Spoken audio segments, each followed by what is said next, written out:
Alors bonjour M. Villeneuve, aujourd'hui c'était un dîner de la Chambre de commerce. Vous nous avez parlé un petit peu d'économie régionale, je crois. Tout à fait, exactement.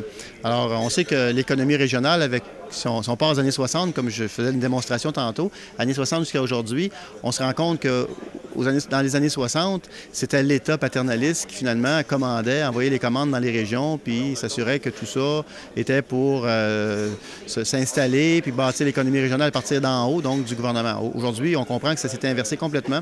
Les régions du Québec ont acquis une maturité extraordinaire et nous avons dans nos régions du Québec la chance d'avoir des gens d'une qualité tout à fait extraordinaire en termes d'expertise, de compétences. Donc, dans le fond, ce qu'il faut comprendre, c'est que d'un État paternaliste qu'on était des années 60, on est passé aujourd'hui à une étape où les régions du Québec sont pleinement matures pour assumer davantage de responsabilités. Et c'est la seule façon, finalement, qu'on va permettre aux régions, dont la nôtre, hein, qui est tout à fait extraordinaire, qu'on va permettre aux régions d'aller plus loin dans tous les secteurs. Et en même temps, ça va entraîner le Québec plus loin aussi, il faut bien comprendre. Donc, je vous le disais précédemment, nous avons dans la région, pour nommer Comté de Berthier, pourquoi pas, nous avons des gens d'une compétence inégalée.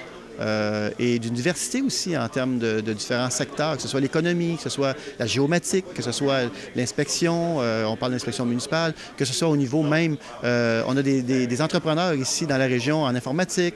Donc, tout y passe.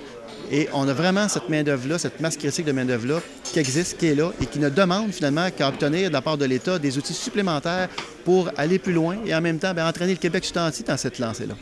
En fait, l'État paternaliste, probablement qu'au début ça le prenait. Maintenant, les enfants sont devenus grands, ils ont une bonne éducation et ils sont capables de se servir eux-mêmes de leur service et offrir des bons services de qualité dans leur région. Tout à fait. À l'époque des années 60, c'était comme ça. Le gouvernement décidait pour les régions.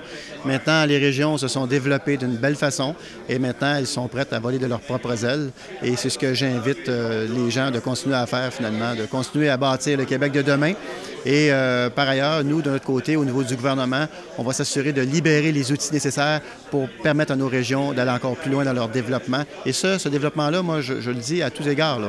Développement social, développement environnemental, développement économique, développement culturel. Donc, c'est vraiment un ensemble qui fait en sorte qu'on se démarque aussi comme société à travers le monde. Parce qu'on est en compétition avec le monde aujourd'hui, hein, en compétition entre guillemets, là.